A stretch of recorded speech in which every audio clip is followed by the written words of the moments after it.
Hello, welcome to the Scottish Art Show. This is episode 4, 3, something like that. This week's guest is Laurie Lindow, who is a ceramicist and 1/3 of Slug Mag or Slug Fest.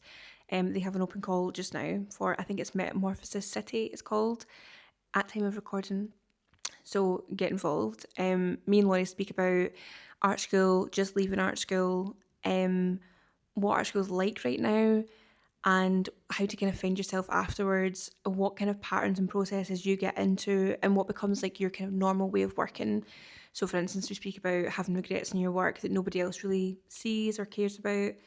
And we speak about, is that something that you ever get used to? Or is it something you have to work to get used to? Or does it just become part of the job? That kind of thing. So, hope you enjoy it. And definitely go and keep an eye on what Laurie's doing, and keep an eye on Slug Mag, Slug Fest as well, because they're doing some good stuff, and they make a really good job of supporting local artists and local creatives. You're a ceramicist as well. You're next door a lot of the time. Yeah, Yeah. Have you been doing much since degree show?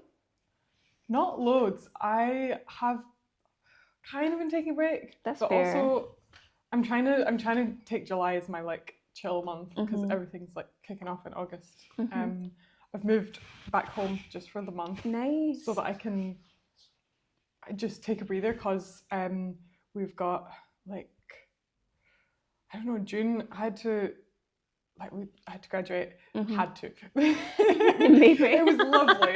It was really nice.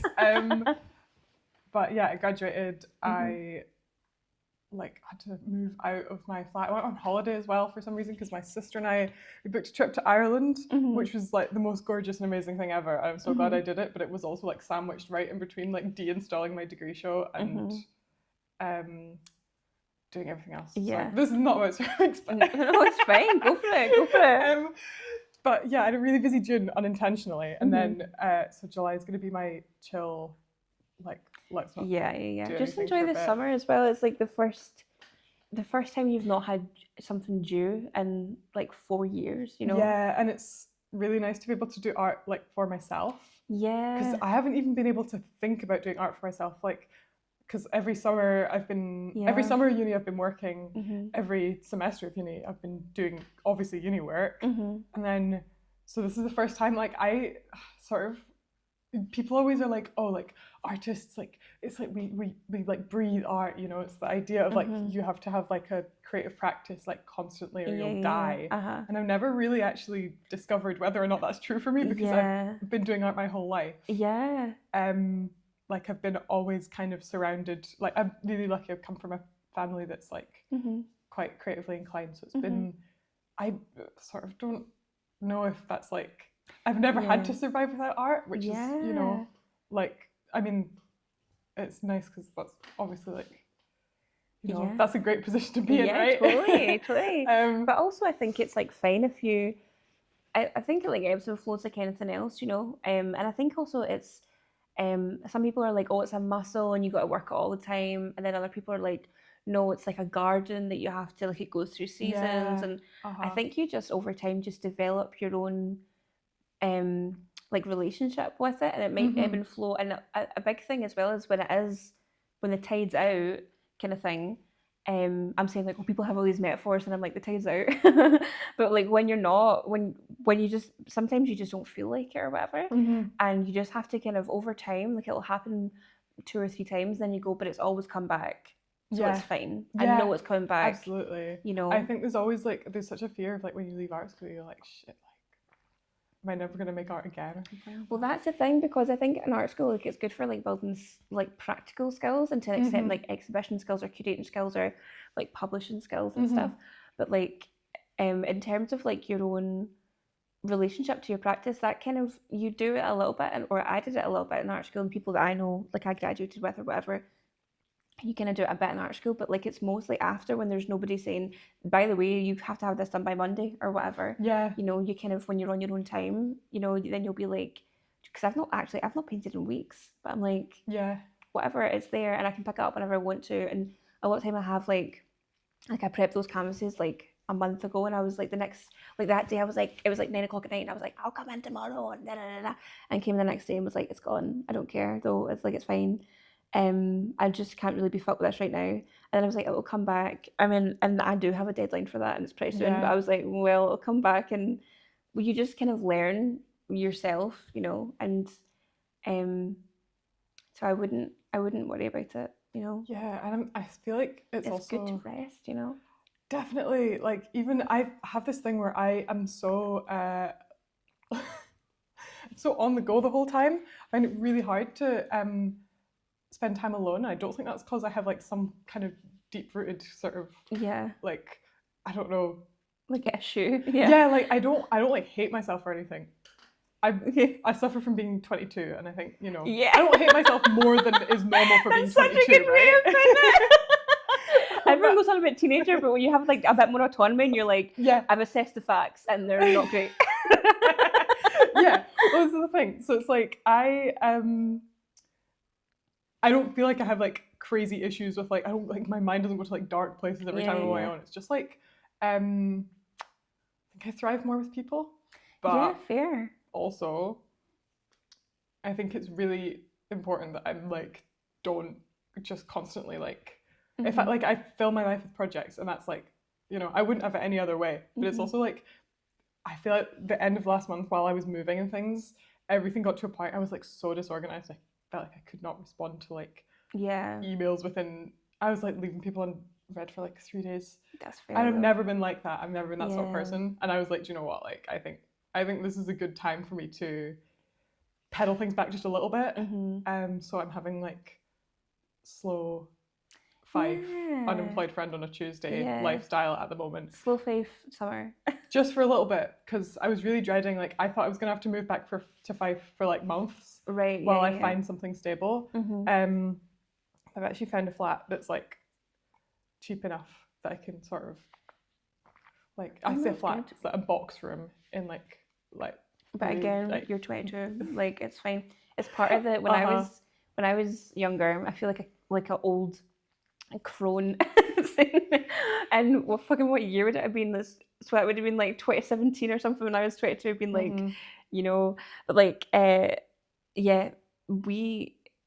we used to say, oh, it's for the plot. This is for the plot, and fully. This is my origin story and whatever. And you're like, 10 years later, you're like, and then maybe a slightly bigger room, but it's whatever. Like, it's not that serious. I think it's as well if you can get away with paying less, and that's all the room that you need, and you don't have any independence or whatever. Who cares? And you get a nice train ride across, and it's also a nice bit of distance from like the studio and stuff. So it's not like I'm 10-minute walk away, and I find myself sometimes here till like 11 o'clock at night, which is not healthy.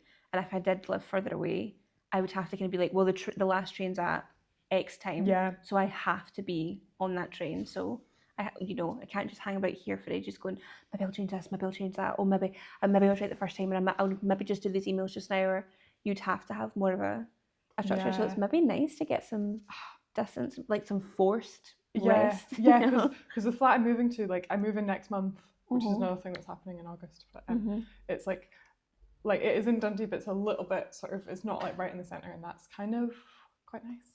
I'm actually okay. Totally. I'm like, I've got friends who live in that area, so we're nearby, and then it's, I don't know, I think it'll be good to kind of, I feel like there's such a like the student syndrome of like the same 5 streets in Dundee, and then you don't really find the rest of it, which is really bad. But I also just like, my friends really enjoy living there, and they said it's really good. So, well, that's good. Yeah. So what's all happening in August? Well, good question. I'm moving back up to Dundee is like the first big thing, and then the first week of Dundee, First week of August, I have Pitamy Arts Festival. Oh, so I'm gonna be. They have like an emerging artists like one sort of venue available, and it's me. There's a lot of other DJ Cat people there actually. So there's somebody else in my year. I think there's a couple of people who graduated last year, and then some other people that I don't know. But I think it'll be like a really nice vibe. So I've got that. It'll be amazing. Like I went to Pitman last year for like the first time in years, and it was so good. Oh my god. But I also like, I used to go as a kid because obviously like living in Fife, it's not that far. Yeah, so yeah. I've been like, I don't know, it feels like a weird full circle moment Mm-hmm. and things like that. So it's really lovely to be able to do that. But Yeah, and like think about like when you're reading, if you went and seen an artist, you're like, oh, I want to be an artist, and now you're that artist for like some other kid who's there, and then they'll be the artist for someone else. And you're I've just done the thing with the a magazine from home, and I did a thing with them 10 years ago when I graduated. I fucking graduated like 10 years ago, and it was actually 6 years ago, but it was like, oh, well, you just graduated, da, da, da, da. And then it was like a kind of but I used to read that and think, oh my God, there's artists and writers and da da da da, and they're from here, and this is like a tiny little place, and like you walk around a tiny little place your whole life thinking I know everybody here, and for the most part you kind of do. You maybe know someone's, if you don't know them, you know their cousin or their mum or someone, but yeah, you don't. It's when all these little festivals or publications or whatever, they kind of bring out and you go, oh my God, this is happening here, and these people are from here, and maybe then I can do it too, and whatever. And now you're that person for someone else, which is very, very cool. Yeah, no, I think it'll be. I'm really looking forward to it, actually. So yeah, there's that, and then I'm also like, I'm like, like weirdly like cautious to. I'm like sure this is fine to. Like I'm starting generator projects in August. Yeah. I'm like 99.9% sure that's been announced because they said they would announce it at the AGM. But which has been. I was literally moving flat that day, so I wasn't able to go. No, that's fair. And moving is even the best move you'll ever have will still be stressful because it's just and it was not the best move I ever had. Yeah. So like whatever, like with moving, just be like, yeah, it's going to be stressful. It's a write off. Yeah. Whatever. If stuff goes wrong, it was always going to go wrong. It's fine, Yeah. Even if you do it like with professional movers or whatever, something always goes wrong. Like it's just so much stuff.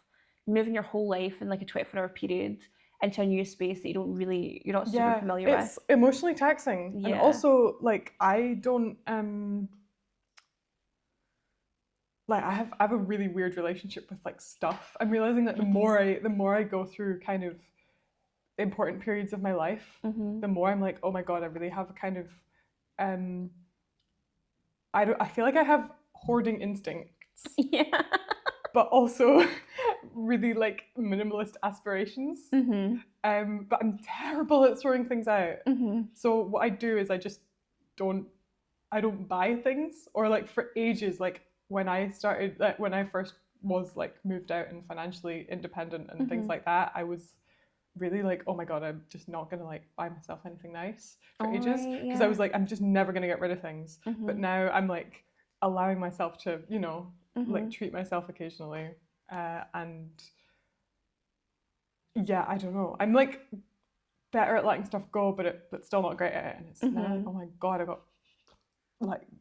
got like 2 carfuls of stuff. How did that even happen? Moving into this box, I'm not going to be able to like get rid of it all. And I think that's like kind of what my art was about as well. Like I've got like literally about like all my things that I've like accumulated, and like my degree show ended up being such a documentation of objects that I like, literally rubbish, like genuine actual litter that I was recreating in ceramic. And I was like I have no attachment to a packet of Skittles, right? But it's little, like I'm never gonna like remember that packet of Skittles ordinarily in 20 years time. Probably still won't in 20 years time. But I find it so interesting, like the meaning of that project really evolved as I was making it. And I think I'm at the end of it, I'm stood and I'm thinking like that was such a kind of it was really like a way of like trying to relate to like whatever future nostalgia I might have, and like what. Come on, Dua Lipa. I forgot this. I completely not on purpose that. But it was. But it is so true. It is a future nostalgia. Yeah, it was really kind of funny to like I don't have. I'm such a nostalgic person for the fact that I've only lived 22 years. But that's your whole life. Do you know what I mean? Like, and when you're 50, you'll be like, I only lived 50 years. 15 years is a long time, 22 years is a long time. A lot can happen. And also that's your whole existence. Do you know what I mean? Like, I understand it's like, oh, maybe I'm younger than other people, but that's your whole consciousness, that's your whole existence. Do you know what I mean? Like, it's a long time. Yeah, and I already like, I remember like fuck all from certain years of my life. I'm like, what was I doing when I was 7 years old? Yeah, not a clue, right? Oh, nobody does. Exactly. And like, I feel like it's so crazy how much slips through the cracks. And that is like both quite scary to me, and also like that's just the way I think it has to be. And I try not to get like, there's no use getting freaked out about it, because that's just like, you can get so obsessive about like recording everything. And it's like trying to figure out the way to best, like, I never take photos, it's just not an instinct that I have. And so it's like I look back and I'm like, damn, I didn't do anything this month if like I look back on what my camera roll says I've done. But it's like, you know, I'm a busy person, I just don't really record that. Busy people I never take photos either, and I'm so busy. And then I kind of, the only time I'm like, what did I even do? I look back at my calendar and it's just like bricked, like every day has so much stuff. And I'm like, but it's weird to look through a calendar and be like, anniversary is the same brick as like dentist or something like that. Fully. You know, where you're just like, oh. But I thought like a lot of things you said were really interesting. Number one, I feel like thinking you have too much stuff is another symptom of being 22. Don't worry about that. I think also if you're in a box room, it's going to look like you have a lot of stuff anyways. And you're also like, you're starting to in your early 20s, or even teenager, or like when you're first financially independent, you're kind of curating your life, and there'll be stuff in a few years where you go, do you know what, this needs like a new home, or this needs somebody else, you know. Like there was a painting there, and then I had Georgia Duncan yesterday, who was in the show, and she was like, oh, we love this piece, and I was like, I'm not gonna, it's a weird shape of canvas, I was like, I'm not gonna paint over it, and it's not the new show, so you just have it. But I know that I'm very attached to my work, and I feel like they're like my children kind of thing. But I'm like, I know that Georgia and Gray will adore that, and they'll take really good care of it and stuff. So I was like, there you go. But when the time comes, you'll just be like, okay, I'll release it. You can have it. I know you'll take care of it.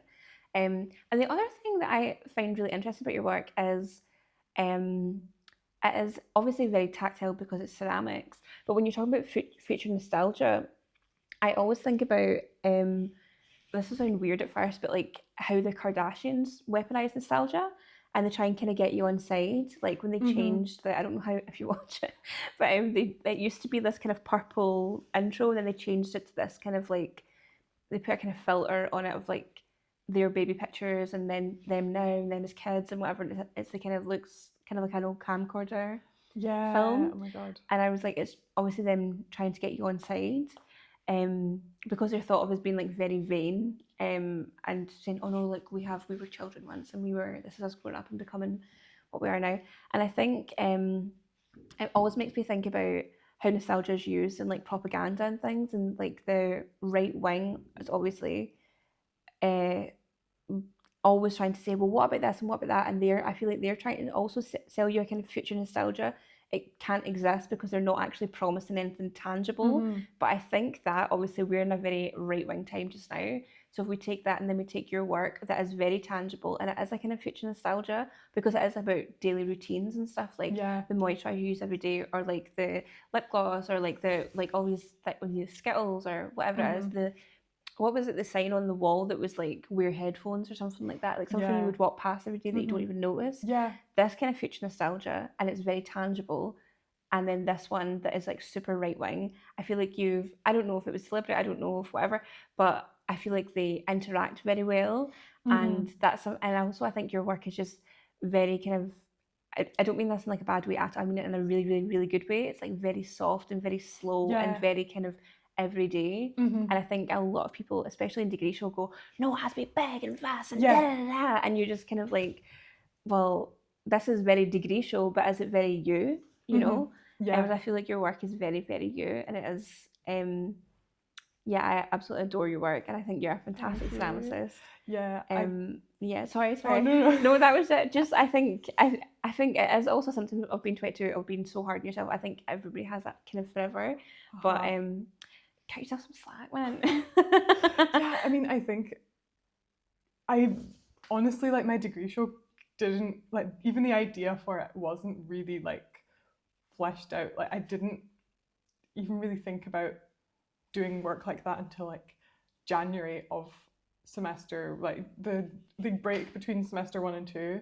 I completely like reformulated all my ideas because I got, like, I think semester 1 I got so caught up in like, oh my god, like this is like the last work I'm ever gonna do in art school. It's like probably the biggest thing I'm gonna make for a while, probably like the most resources I'll have, yeah, and like the most freedom I'll have to be creative. Like I have no idea. It was like, I was talking to someone at some point and they said that they were going around degree show, and the person they were going around with, such a tenuous connection, but they said like it's crazy that this is like the most creative that some of these people will ever be, cause, which is a crazy thing to say, right? Yeah. But it is in this, purely in the sense suppose of there's like opportunity to yeah, do it, it's like, this is like some people will have like, some people are going to go on to do like, you know, art therapy and stuff, but not that that isn't like an incredibly creative and interesting field. Like I love like I don't know, I think that's great. Yeah. But in terms of purely like the space and the resources and the time that you're allocated in art and school, a free studio. yeah, absolutely. Like I think it's kind of, there is a lot of pressure in that moment, and I think I got really caught up in the idea that like I was not expecting to have any opportunities coming off of degree show either.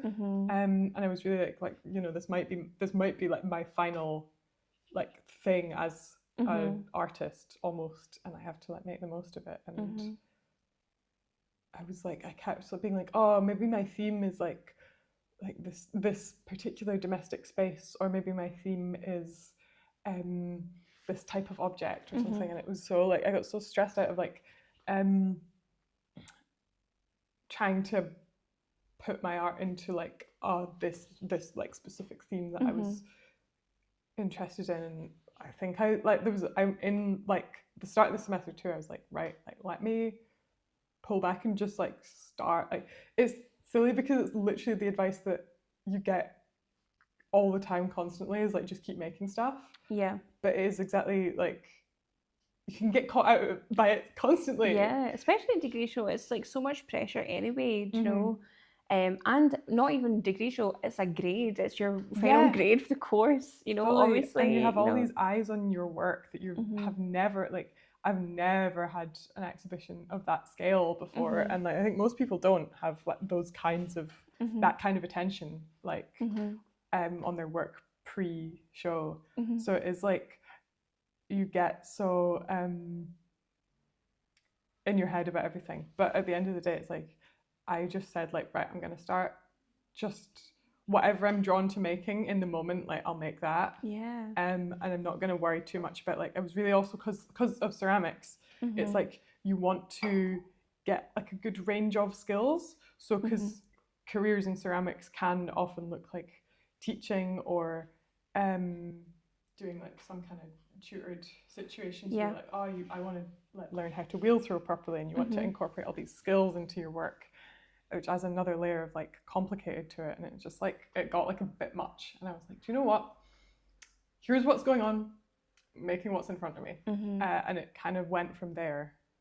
I'm so glad I did that, because I think I had a way more fun time. And like, do I wish I'd been able to like learn how to mix glazes before I graduate, and I never have the access to those facilities again? Like, kind of, yeah, but also it, like, if it's not going to happen, it's not going to happen, right? Yeah. Like, And also these like, things will come back if it's meant to be, you know. But it's also you have the rest of your life to learn.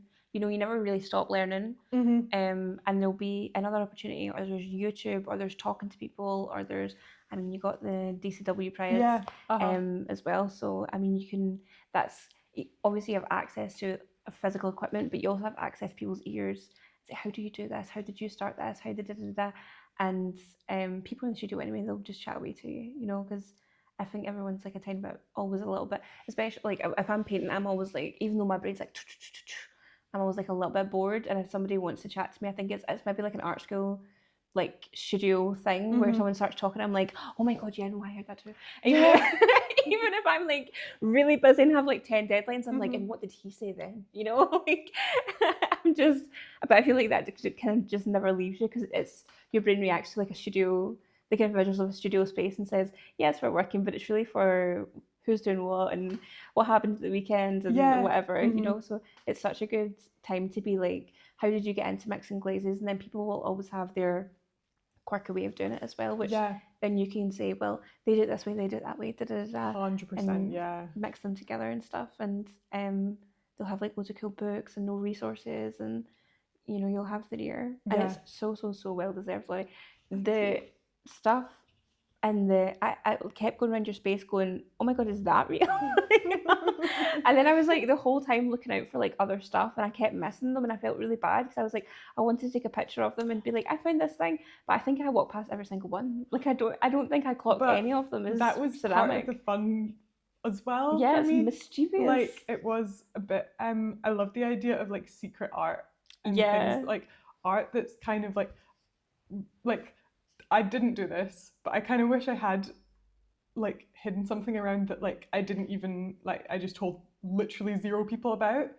I had some pieces that were like really subtle, and I only got like 1 or 2 people mention them to me, but I think more people definitely did notice because it was in the little booklet of like, you know, here's where to find all the things that I had in my space. So I had a little guide. It was just like, it was subtle, and a lot of people missed it, but I'm not sad about that. I'm kind of like, it's very good. The people who will see it, and the people who won't won't, and then that's like, it's like if you see it, that's a fun little extra thing. And if you don't, that's also fine. Like, but it means that you've made it so well that it blends in. Like I wouldn't clock a coffee cup on a windowsill because I'm like, someone's just left their coffee cup there. And you just kind of go, yeah, okay, cool. Or like the sign thing, or the bottle of like cava or champagne or whatever it was. Again, I kind of was like, I didn't want to say anything, but I was like, that's kind of rude. Someone just left that there. And then Mark would say to me, no, that's ceramic. And I was funny. like, this is really disrespectful. Some people, like, I had a guy and like he was talking to me about my work, and the whole time I was like, the way he was talking about my work, he was acting like he didn't even know any of it was ceramic. And I was like, surely you must, like, there's no way you've missed all, like, there's no chance that you can't tell. But like, I was like, imagine if somebody did, just like, you know, like the levels at which people engage with the work was so fun to see. And I do sort of wish that I had put in a piece that was like so secret that it was just for me. And if somebody else discovers it, then that's like, you know. Yeah, it's like very intimate. Yeah, but I love that. I love that it is very, do you know when people say like lawful good and lawful whatever, so that's like kind of lawful mischievous, or like good mischievous. But it's just like, you know, a coffee cup or a sign or a penny or a button or something like that, but it's so, well, this is just for me and you kind of thing, and it's like, doesn't matter if you tell somebody else, whatever.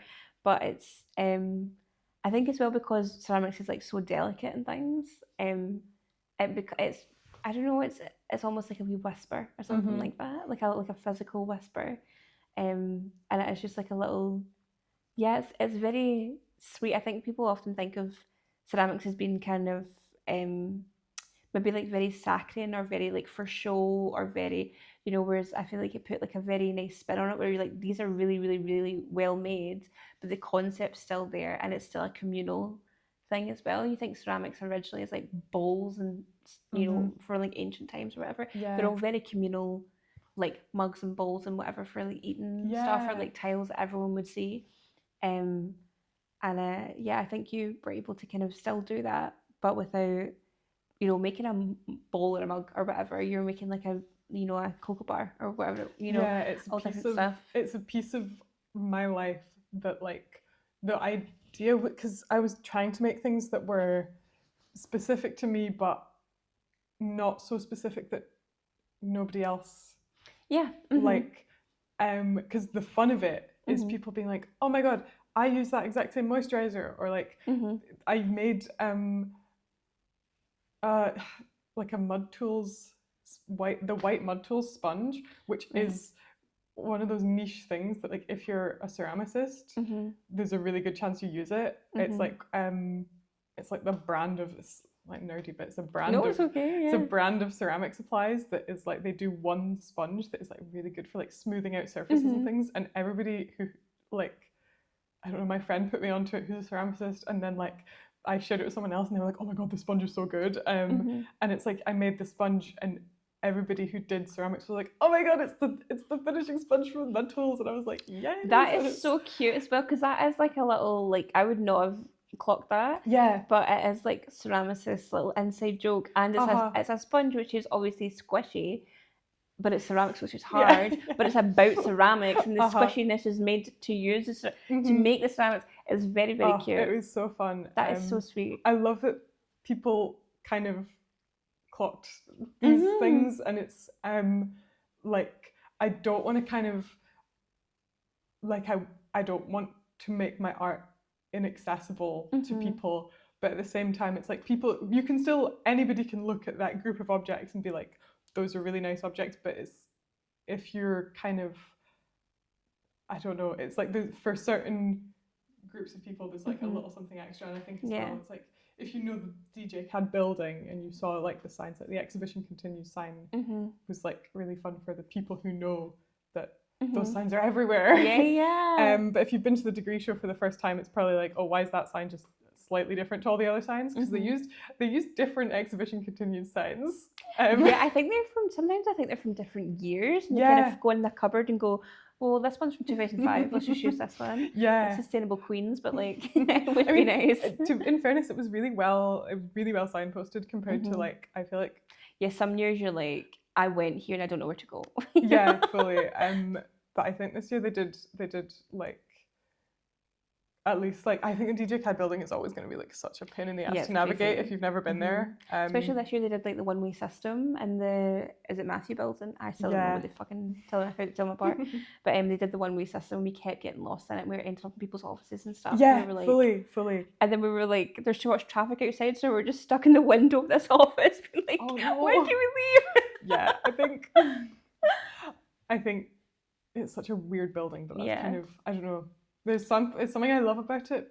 I don't know. It kind of adds to the degree show chaos, and like it's kind of nice for everybody who isn't exhibiting to kind of also feel a bit like because everybody who is exhibiting is like pure buzzing, or they're maybe really nervous or whatever, but like it kind of matches. Where sometimes I feel like in degree shows it can be like you're super buzzing, but everybody else there's a kind of low hum of like chatting or whatever, but you're just like, oh my god, I feel crazy now. Like I'm like absolutely popping, like, you know, I'm going to hit the roof. I'm so excited. But you know, I feel like with all the I feel like it was a really good crowd for a degree show, or like the industry night was like really, really good. Oh, I had such a nice time. Actually. It was lovely. It was lovely seeing everybody dressed up as well, you know, very, very sweet. I wish it was like, I wish there had been more of it, because there's so much that I like I was talking to people the whole night, and you're never going to talk to everybody is the thing. And it's like there's so many people that I didn't get to like I didn't get to go around like even like whole floors. I had to like skip out because my family was like, oh no, like you should just stay put because like it's gonna there's a lot to go through. Crazy. How many students graduate? Like 500 or something, like. And then you got all our courses as well, and all the like, you know, Cooper and downstairs and all that, like. And like I did end up going round the show like so many times in the end, but like opening night was so mental, like and also like during, because I'd seen basically the whole show like before opening night, because every like during install, like I would get bored at the end of the day and I'd just start wandering because I was like it was so fun seeing everybody else set up, and it was kind of really like, I feel like the moment was so important for everybody, and there was a real like excitement. And you kind of know, like, I'm going to remember this for a long time. It's like one of those times in your life when you're like, I'm going to remember this feeling because it's so significant, so unique to right now. I'm graduating undergrad, so are all my friends. I'm seeing what they have been talking about come to life in their studios, and you're very proud of each other, and you're kind of on, like when we spoke before about like kind of being on the precipice of you're finishing this huge thing, but you're starting the kind of rest of your life, and Yeah. you don't know if you're here or there. And we're talking about you can only ever kind of be present in the everyday. And but I also think that's what's great about your work in the degree show was it was so about the everyday. And I think when I think a lot of people when they look back on art school, you remember the everyday things. You remember like, oh my god, this door that always squeaks, or oh my god, I hated getting the lecture chair that was like, I don't know, like really stiff, or you know, you stand up and it's like that right up after you, and you're like, oh my god, you know, or the laptop sitting funny or something like that's all the stuff I really I just remember like the books I read and the stuff I made and whatever. But it is like you do spend 4 years of your life there. You know? Yeah, definitely. I think it was such a kind of like, I don't know. I think I sort of, my art ended up like kind of becoming about itself so quickly during that semester, but I'm really glad it did because I mean, I didn't do anything that like all I did was make art that semester.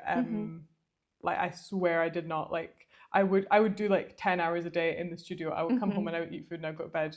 I'd like maybe watch a film with my flatmates. So that was like the whole thing. But I think I got so much out of that way of working, even if it was just short term. Like I think those last 2 months of art school were like incredible because like I think like as a studio, like all of us working in that little sculpture corridor got so much closer. And like I think fourth year is really the year that everybody kind of breaks out their sort of like like we're all kind of in the workshops all the time. And you see each other a lot more, and we've kind of gotten a little bit more comfortable with everybody. I think everybody gets a lot more social and relaxed, and also like just people like care so much about their art, and I think that's like one of the most enriching environments to be in, is like just being where everybody really caring about their creative practice individually, and like seeing that all come together was like just, I don't know, it's such a good feeling. Like even though you're so stressed about your own work the whole time, and then you like look about for a minute and you're like, oh my god, like this is so exciting actually. I don't know what but yeah, I think it was a kind of, that's kind of also like when we have studios here, like you have people who, I don't know, like if I'm stressing about painting or whatever, there's someone just down the hall also stressing about. And a lot of time it's stressing, like I'm obviously in a ceramics floor, so a lot of time I'm like, I don't know what this means. Or maybe I'm like, oh, this is fucked up, da da da da, and maybe they're like, I don't know what that means, but I'm like, I see you and I feel you. You know, I understand. And it is a kind of nice camaraderie, and it's a nice kind of validation for like, oh, I felt like I was so far behind or being irresponsible or whatever. And then you go out and you go, no, I think you're actually really a professional person, very responsible person, and you're also feeling like this. So maybe it's just you're just in the eye of the storm just now, you know, and that usually is it as well. Yeah, completely. Like I think my work was kind of, it was like really celebratory of the space and the kind of place that we were all working in and things, and like the place that I was in terms just in general. But it was also quite definitely wasn't like only celebratory. It was also like it was sort of it ended up being, I hope, quite neutral in terms of it's like, you know, it's not like, because I tried playing around with like, oh, this is a really kind of glorified representation of myself and the moment I'm in life. And then I also tried doing like, oh my god, like I feel like shit all the time, like what the hell? And neither of those felt properly representative of either of the ways that I was feeling. So totally, I really like, that was another reason why I had to like pull back and kind of almost like fully start again and just do completely new work. Cause yeah, I think there's so much going on in a year like that. And like some things are like, I really feel like the last little bit of art school was like such an amazing time. But as a year more broadly, it was also like pure fucking chaos the whole time, right? And there's so much happening there, and it's like, yeah, do you know what? I am gonna paint a carton of Ribena for 3 days straight in my studio, 100%. Right? Like, and it paid off because it did look like all your wee labels were incredible. Oh, I'm glad it really. Yeah, there's still bits that I'm like, I'm so pleased with how it came out, don't get me wrong, but like I think there's always gonna like bits that I notice. Yeah, and I feel like everybody has that their whole life, of like little mistakes or little whatevers, or you go, yeah, it looks fine, but I was going to do this and that might have been better or whatever. And I feel like that's just one of these things you just got to make your peace with it now. Especially with ceramics, it's just how the cookie crumbles. Yeah, like, because you can't really go back and change it. And it's so permanent, and so like you can spend. I spent like fucking ages on that Ribena carton, especially. Was like one of the longest, and that took me. Not the longest, but like it was definitely up there, I think. And the glaze on one side of the carton,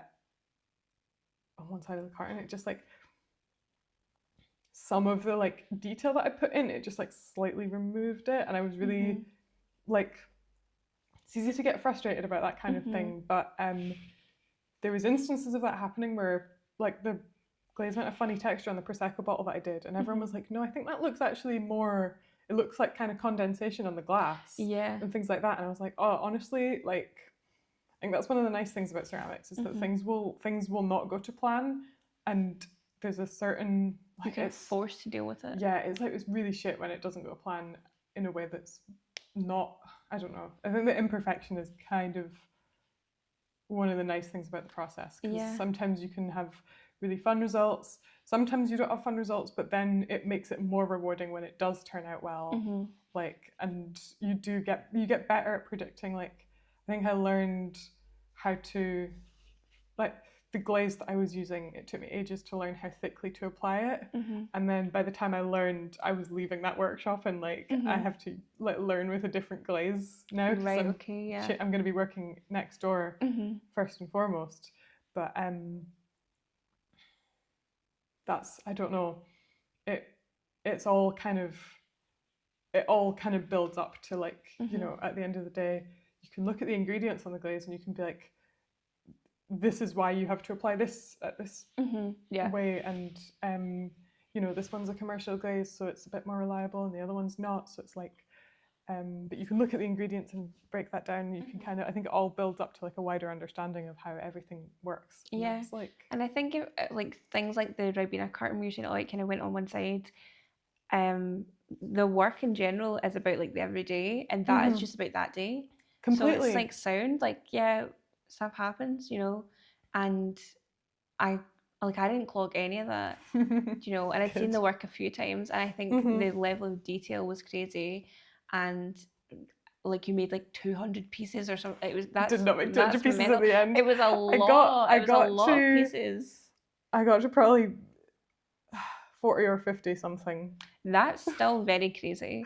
And I was like, working, paint all them, glaze all them, put them all in the kiln, and you're on an extra deadline because you've got the kiln waiting time and all that, so you've got to plan well in advance, and then they all blended in, and it was fantastic. And it is one of these things where you see like a tiny little thing in your work that you don't like, and it just kind of sticks in your head forever. But I don't know, I feel like you have to put a bell jar over it and say, well, that's part of the work now, so totally. You know, and not beat yourself up because it will eat you alive forever over something that no one else has ever noticed. You know? Yeah, I think it works also like sort of.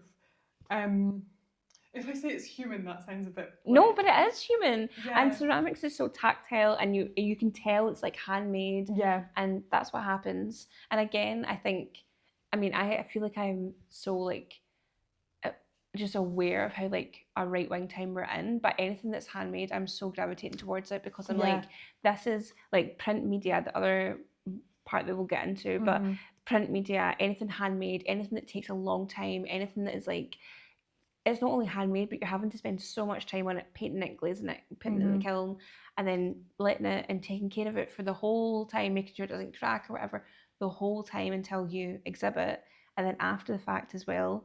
That's so much care and time and kind of dedication and commitment put into something for the sake of art, you know? Yeah. And I feel like it's like a little kind of stick in the mud, being like, well, my everyday can't be touched by this bullshit that you're spinning, you know? Totally, because I think I was really kind of like rigid about painting it all by hand, and like, because you can get like ceramic transfer things, so like, I could have printed it off and I could have done a transfer, and that would have been fine. Like there's some really, really lovely art that uses transfers, but I think it was like, for me, it felt so important to not do that, because one of the things I love about the sort of generation of artists that I'm working within is that we're all, I think, broadly really married to like craft processes and like handmade work, and like you know, I think like there's a real, like, you can do really, really interesting stuff with, like, I mean, I love seeing other people's work, even like things like ready-mades I think are so interesting. And I love that kind of I really love people who are able to think in that way, but it's not me, and I don't think it ever will be me. And that's I think there's a real like valuation of process that I see just across the board with like kind of people who are in art school around this time, and I love that, because I don't know, I think like AI is like fucked and mental, and totally. I never want I don't know, I don't want to feel kind of like I want everything, every step of the process, I want that to be me and like really reflected in like because I feel like my work is like so kind of like really introspective in a way, and I think that is kind of,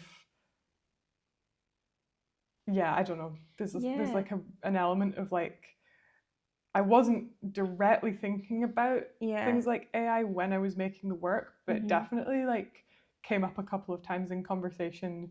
Like my flatmate was like, damn, this work is really kind of, it really feels like it's responding to that sort of influence. You'll always respond to the time you're in, whether you mean to or not, you know. Totally. And I also think like there's a lot, I don't know, there's so much happening in the world right now, and it feels really, it's like a really, really weird time, I think. It felt a little almost indulgent to be like talking about something as boring as like my fucking like instant oats packet on my desk. It's like there's so much happening, but I think that doesn't mean there isn't space for but we other are conversations so as well. Bombarded with news about different events in the world that even if you think about the way that we consume news, like even historically or in kind of popular media, is like, I'm thinking like putting breakfast on the table and sitting with the newspaper, and it's just the breakfast. So like your eggs in the morning are the same as learning about a new war. Like that's how it's kind of presented to us. This 2 minutes out of your day, and it is kind of built in. And I think that is the kind of I suppose the way that you keep yourself sane and able to kind of help with anything going on is by saying, I need a routine, and or if that's what works for you, I need a routine, I need to take care of myself, or else I can't. You know, I think, I think I think it really did respond to the time, and I even think about like what you're saying about like people of like your generation being. Is that birds? I have no idea. Crazy. I was like, what is that? Because Sarah next door's got a kiln, and I was like, oh my god, is that going to blow up? Oh no. I was like, is that the wheels spinning? But I feel like when you're saying about people of your generation being very responding to like handmade things and tactile things, I wonder how much that is to do with like cartoons, like the Tweenies, or like In the Night Garden, or like when I was wee, it was like I kind of got the start of them, but it was more like Rosie and Jim, and like the three little friends, or Teeny Tot and Tiny or something, where it's very felt, and it's either puppets or it's Teletubbies, people, someone in a suit or whatever, but it's very handmade. And I wonder, even though we did have Arthur and whatever, but Arthur and that kind of thing it's still very, it's like the Foley work is still very like clomp clomp clomp, or the, you know, it's still very expressive and emotional in that way, or it's also hand animated, like even South Park or something. You can kind of tell there has been a human touch in there somewhere, and I wonder how much that has influenced, because I think about that like all the time, like how much your initial introduction of art is typically going to be like cartoons or something. Totally. Oh my gosh, that's such interesting. I wonder how much that is, and I wonder if that will change the more that the young children are being introduced to, iPads and AI and whatever. Because I even think about, like, if we were making like a poster or something in school, we'd use clip art, because if we went to the community centre or whatever, it would be clip art, and we'd be like, well, this is just as legitimate as that. And now I'm like, if you're putting on like a dance show with your friends in your back garden and you're putting a poster through your friends' mum and dad's letterbox, come, you're invited to, or whatever. Are they using AI? Are they using Microsoft Paint? Is it hand drawn, or is it going into a Word document and like trying to draw the letters on? Or I would be really upset if I found out it was AI. Totally. And you're missing out this whole part of, okay guys, as a dance company of the 5 of us in the street, how are we wanting to, what's our brand, and having those kind of, and even when you're saying about like you were trying to really resist AI and you made all this work about your life, I feel like AI is kind of this sneaky little kind of thing saying, you don't need to worry about those decisions, I'll make those decisions for you. And then just slowly it takes, I heard this phrase the other day, it was called like digital debt, and it was like every time you use AI, a part of your brain basically kind of like starts to atrophy, because now you don't need the muscle of making a poster, or now you don't need the muscle of, I don't know, remembering a recipe or something like that, because you're just going to go into AI. Or I feel like, I don't trust it, I don't like it, and I feel like it's would be very, very easy to just put like a bunch of false stuff into an engine, which does happen sometimes. I understand, like, it's funny, people changing Wikipedias or whatever, and then it comes up in the AI like, oh no, this person's actually, like, I don't know, this person actually lives in the moon or something like that. But I'm like, I don't know, and I feel like when you're saying it's tactile, it's about the everyday, whatever the truth is at the time is the thing that the work's going to be made about. And there is something to be said about making something that is a dream or a memory or a lie or whatever. Like, I do that a lot, but they all have a relationship to the truth, and the truth, I think, is the thing. And if the truth is at the time, look, I'm just trying to moisturize.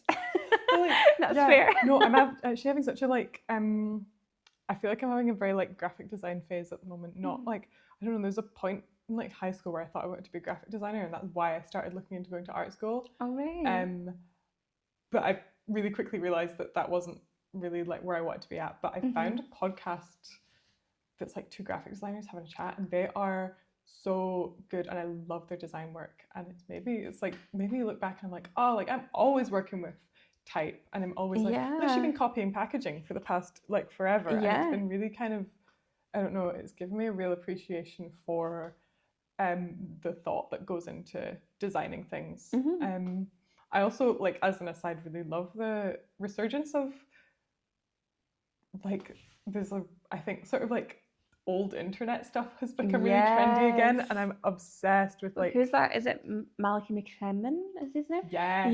Yeah. I love their like work the pure so dank memes. much. Yes. I love the dank memes. Like, anytime we're like old vines, me and Mark watch with our dinner all the time. Like, old ancient text, like Indiana Jones, like coming up with the scribe with like the I don't know, just all different vines of like eating something or whatever, and I'm like, I feel like such a boomer, but I'm like, that's just when the internet was good.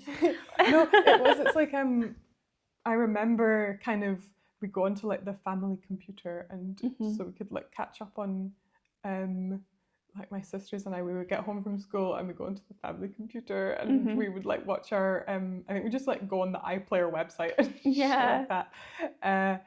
But there's like, I don't know, like just like what websites used to look like back in the day.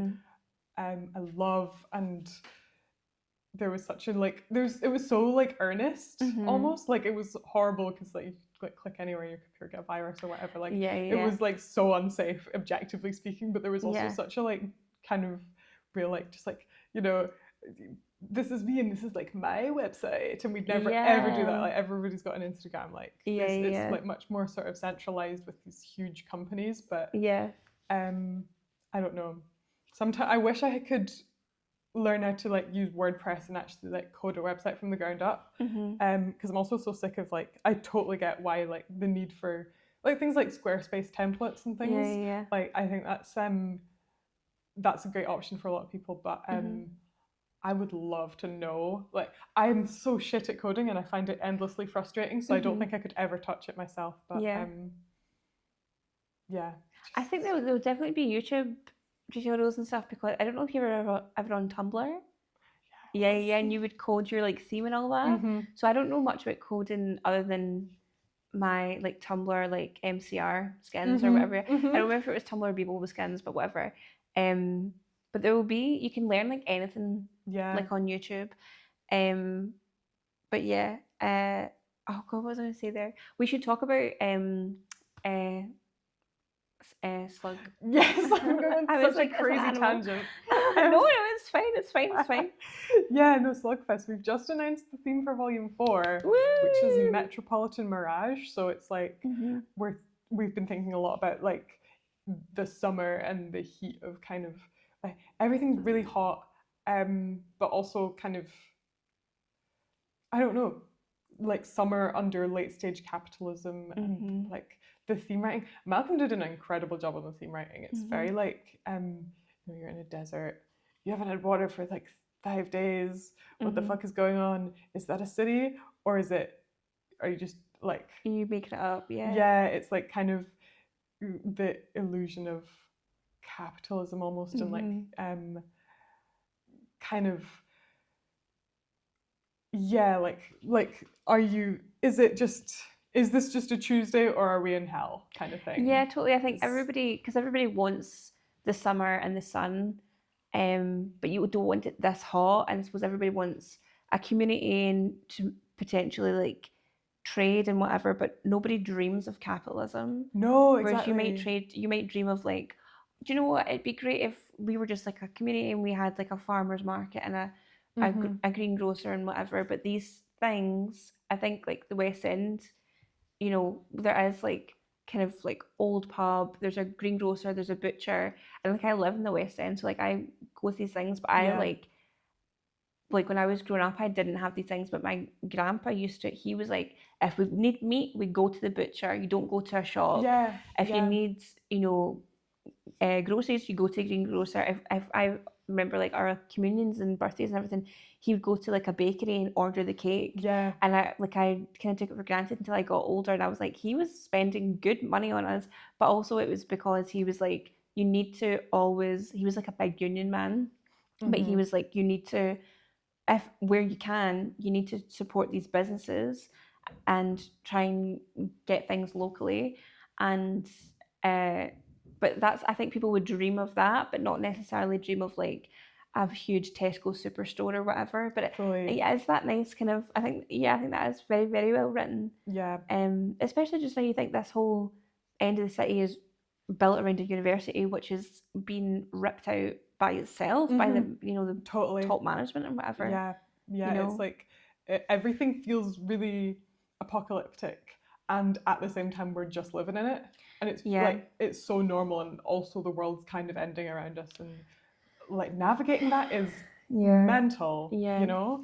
I just seen like last night Creative Scotland, I can't remember how much money it is, but Creative Scotland like, oh, you can work with we're partnering with Amazon and you can win this money. And we were like, how many cultural there's literally the like at the, what was it, the Pack Bay cultural boycott going on. There's loads of people who boycott Amazon anyway. Like, what are we doing? And it's almost like a prize for ignoring these boycotts, or it's like an award that you can apply for or be in the running for if you ignore everything cultural that's happening. To apply to a cultural body, like it's kind of crazy. Like, that is mental. They are getting ripped for it, to be fair, which I'm very happy about, because I caught it when it was like posted 1 minute ago and there was like no comments, and I was like, oh my god, please no, like please no everyone's sound with this. And I went back like 10 minutes later because I was like, don't freak out, and I went back 10 minutes later and it was like 80 odd comments being like, fuck you. I was like, thank god. But the Slug Mag and Slug Fest is fantastic, and I've actually got some up here. Where did I put them? Oh, it's under this thing. I've done like little intros for each episode where I'm like reading something. So reading this. Yeah, it's really really good issue. gorgeous. And it's like beautifully printed as well. There's the bold Katie Muir who made that big scary degree show that was so good, man. Terrifying. She's so good. I literally came out and I was like, why would you ever do that? You're going to end up on a fucking list. They'll be watching you. They'll be like do you know, like in The Simpsons where they have like the fake laundry vans outside and stuff with like the huge satellite on it?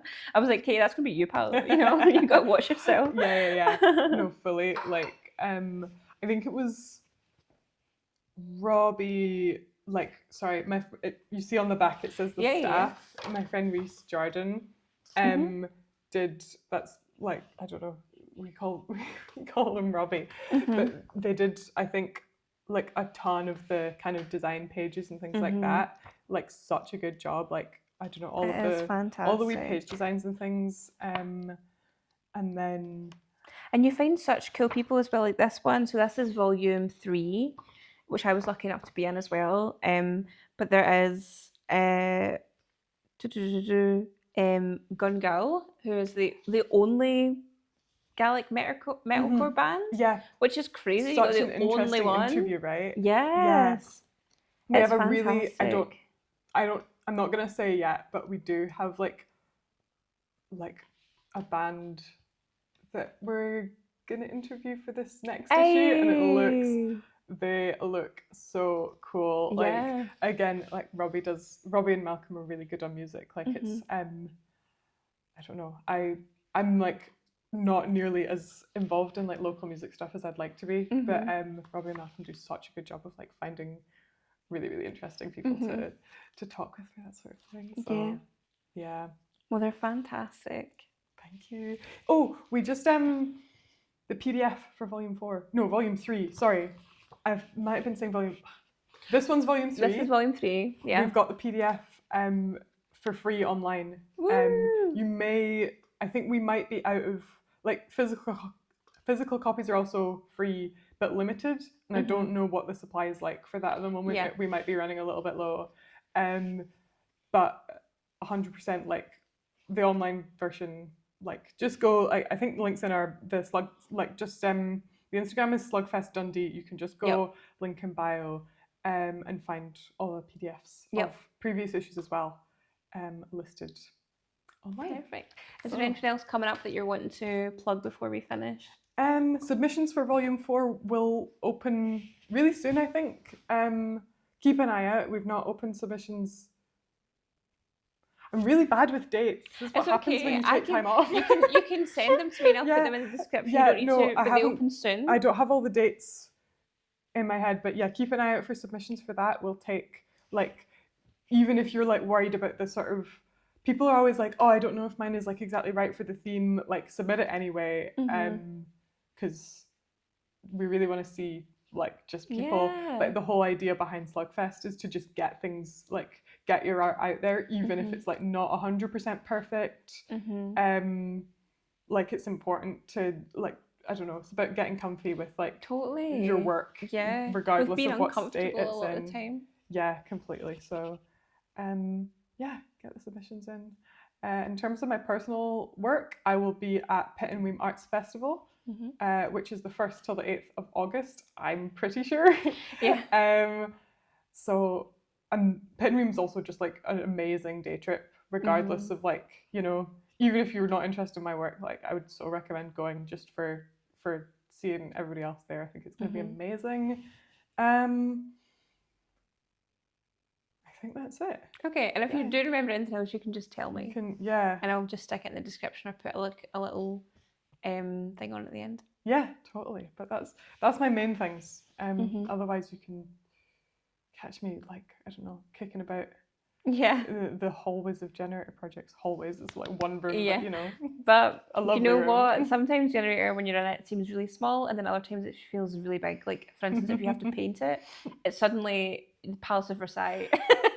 It's suddenly the biggest thing. Taj Mahal, the biggest thing you've ever seen. You're in the Shard, you know. And then other times when you've been there for like 14 hours, you're like, I'm in a shoebox, you know.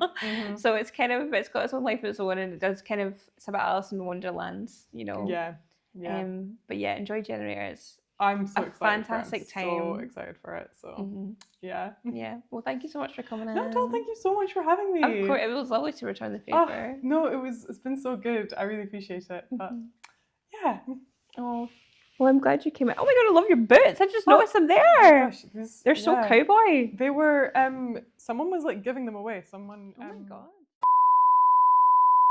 I'm going to set an alarm as well for about 50 minutes, and then if we're still yapping, I'll be like, okay, what do you have on, or whatever. I also found out my phone does 99 hours alarm. No way. Who the fuck needs that? That's like 4 days. Yeah, who needs that? Like,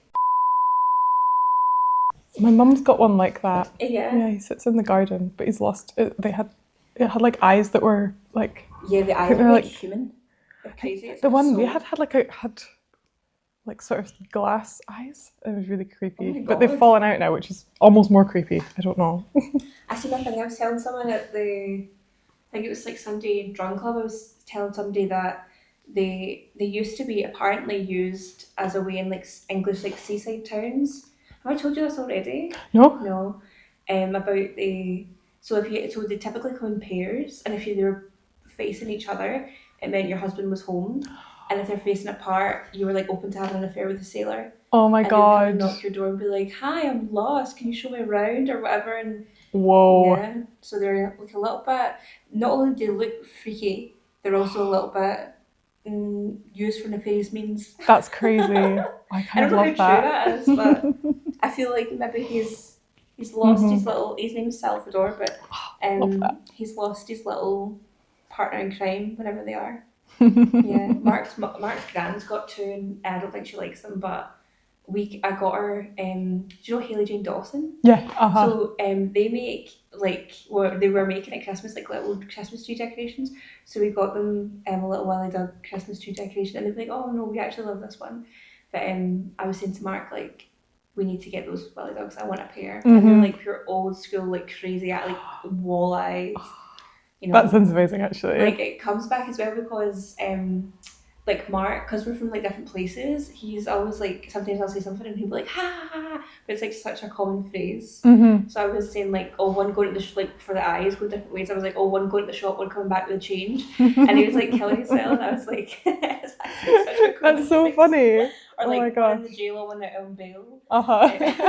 He's like killing himself laughing. I'm like, this is like, I'm not even like tracking the top 10,000 most funniest people at home, but like, you guys are so funny. And I just let him think that I made them up.